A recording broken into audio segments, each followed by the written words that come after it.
Привет, дорогие друзья! Тема сегодняшнего блога будет комментарий на YouTube. На самом деле, давно хотел снять на эту тему что-нибудь, но вот накопилось, подошло время. Традиционно составил списочек забавных, интересных и просто каких-то комментариев, которые мне хочется прокомментировать. На самом деле, как вы заметили, я действительно отвечаю часто на комменты, потому что мне это не безразлично, мне интересно почитать, что пишут. Вот, интересно какая-то ваша реакция. Вот, прежде всего, мне хочется сказать огромное спасибо всем, кто оставляет благодарности. Многие считают, что это так банально и как-то просто, но на самом деле мне действительно очень приятно и как бы побуждает к тому, чтобы делать что-то еще. Вот, потому что для меня блог это не просто там какая-то там площадка для рекламы, это как бы просто то, что мне нравится делать, вне зависимости ни от чего. Вот, поэтому я это буду продолжать делать, безусловно. Ну, теперь перейдем, пожалуй, к комментариям, да, которые меня забавляют.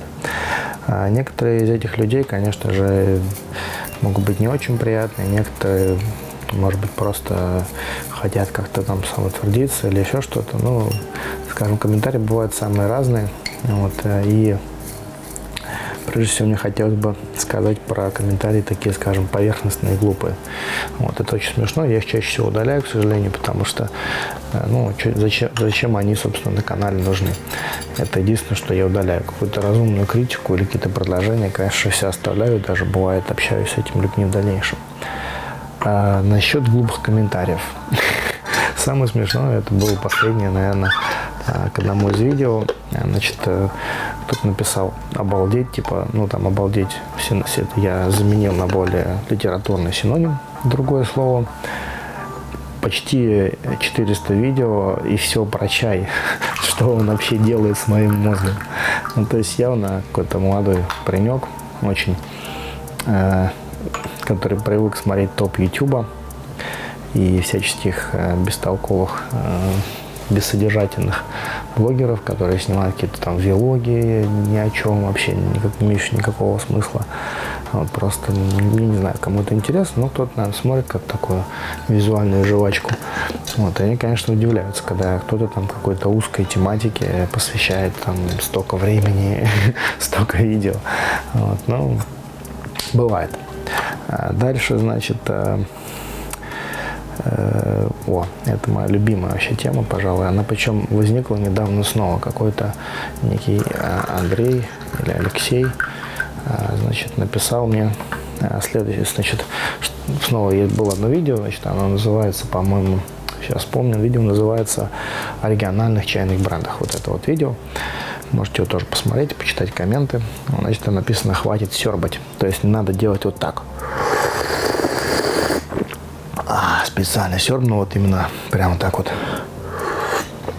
Для всех, кто это не любит. Потому что если не нравится, не надо смотреть, как говорится. Вот. И, значит, я ответил потом на это видео, ответил вот этим вот самым видео про то, почему я так пью чай. И действительно, это моя профессиональная привычка. Так пить чай принято, так пьют чай все, кто дегустирует его, те, кто его увлекается, как бы. Ну уж извините, дорогие друзья, я действительно так пью, мне так нравится. Это, как говорится, никуда тут не денешься. Другой момент, что, конечно же, может, не надо специально стараться так не делать в микрофон. Я стараюсь специально не хлюпать прям чрезмерно, но, как говорится, какие-то привычки того или иного человека можно хотя бы чисто уважать, потому что такое потребительское отношение, типа, ой, спасибо тебе, Сергей, за блог, ты такой классный, но вот еще давай-ка ты еще будешь не хлюпать, давай ты еще там будешь, там, не знаю, может, ты еще там побреешься, там, еще, да. Друзья, как бы, знаете, каждый человек, он такой, какой он есть. Я вот такой, какой он есть, и мне как бы, ну, некомфортно, знаете, там под кого-то подстраиваться, там, каким-то, я, что есть, то есть. Это как бы мне просто непонятно, неприятно там смотреть, когда человек там, ну, говорить ему, каким ему надо быть и как ему надо делать. Это бесплатный блог, да, которым я разделюсь своим опытом, и как бы мне такие вещи очень странно читать. Вот, так что желаю вам удачи и немножко более внимания и благодарности людям, которых вы смотрите. Вот, значит, всяческие спамеры своих проектов. Вот этих людей я вообще не понимаю. Я на самом деле, наверное, попозже сниму немного блог о бизнесе, потому что меня многие спрашивают, там, ну вот, ты же там расскажешь про чай, но ты же на самом деле бизнесмен. Знаете, другие друзья, мне как-то один очень хороший мой друг, Дима, он сформулировал, кто же я на самом деле. Он сформулировал, что я купец. Мне очень понравилась эта фраза, потому что, ну, я считаю, что какой-то вот торговец, торгаш, там, или там кто-то там вообще там называет какие-то неприятные эпитеты. Когда человек торгует, он что-то делает. Он может просто заниматься купи-продай, а может заниматься неким культурным продвижением своего продукта, рассказывать о нем, делиться, ну, радовать людей как-то. Я стараюсь это делать, и мне кажется, что то, чем я занимаюсь, нельзя назвать просто какой-то торговлей или бизнесом, потому что я больше уделяю внимания, и на самом деле большая часть времени у меня тратится на, скорее, исследовательские какие-то моменты, связанные с чаем, чем на именно какие-то бизнесические такие бизнес-процессы. Вот. Попозже об этом расскажу подробнее, потому что эта тема, безусловно, долгая для отдельного блога.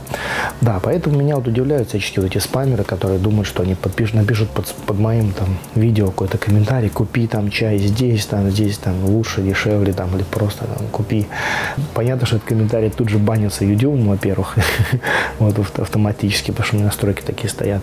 А во-вторых, как бы, ну, так только глупый способ так продвигать себя.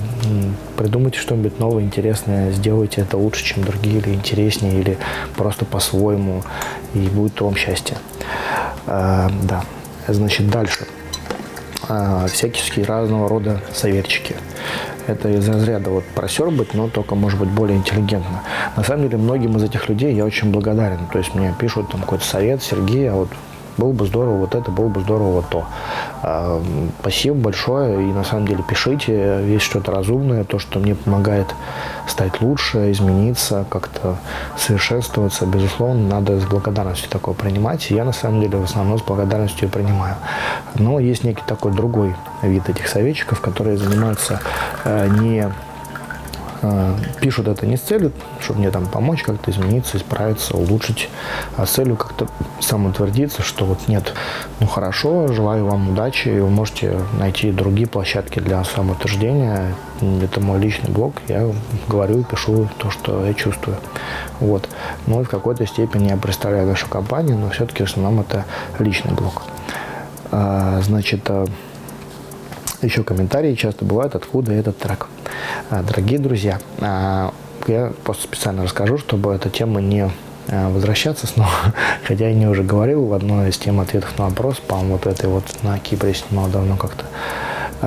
Вся музыка у нас из паблика Razor Music, который я веду ВКонтакте, там вот есть внизу ссылочка на него, там самая разная музыка, в основном электронная, экспериментальная и не только. Вот, там много всего интересного, и вся музыка берется оттуда. Берется оттуда методом скачивания, программкой для скачивания, значит, и когда она скачивается, она получается название файла в виде набора цифр. И я эти наборы цифр потом отдаю нашему замечательному монтажеру. Вот. И, собственно, что это за трек, уже никто не знает никогда. Поэтому это такой всегда ребус. Бывает, когда кто-то помнит или узнает, ну, пробуйте всякие программы для продления музыки. Шазам там какой-нибудь, не знаю. Либо, ну, не повезло, значит, попробуйте за то же время примерно, что и вышел блог, посмотреть релизы в этом паблике. Скорее всего, ну, возможно, вы что-то там такое найдете. Ну и последнее на сегодня, я думаю, еще продолжу эту тему. Получились такие своего рода ответы на вопросы. Значит, я купил чай на Алиэкспресс, я купил чай там-то, я купил чай здесь, и вот что-то с ним не так. А правда ли этот чай настоящий, не настоящий? Друзья, очень много на эту тему уже снимал. Я скажу сейчас, вот с гордостью могу говорить, что у нас в нашем ассортименте очень много чая, который дешевле, чем на Алиэкспресс. Объективно дешевле и по соотношению цена-качество, и по удобству его получения, и по возможности купить там микропробник, там хоть 10 грамм, пожалуйста, там потом только уже брать что-то, а не покупать кота в мешке. Да, и для нас ну, это уже здорово. У нас есть замечательный раздел, называется «Доступный чай». Он вот, собственно, тоже там в комментарии, и там вот вы можете открыть вот сравнить цены на рассыпной чай там, с любой ценой любого там вашего Алиэкспресса замечательного, а потом сравнить качество, собственно, этого продукта, и все вопросы, любые вопросы отпадут. У многих есть какое-то такое эфемерное представление о том, что, ну, наверное, тут все так ужасно дорого, и вообще китайский чай очень дорогой, надо где-то найти там что-то дешевле.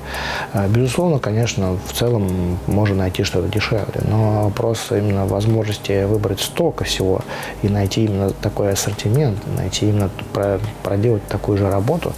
Я не знаю китайцев, кто так делает. Я знаю русских, кто пытается что-то такое делать, но китайцев не знаю. И тут как бы, ну, это абсолютно... Я не люблю кого-то критиковать, там, рассказывать, но обычно, если бы там был бы хороший чай, мы бы уже, наверное, закрылись. Тем не менее, мы только расширяемся и будем расширяться еще дальше. А скоро будут вообще замечательнейшие новости для жителей многих городов, не только нашей страны. Вот, ну, я вам пожелаю приятных чаепитий, друзья. До новых встреч!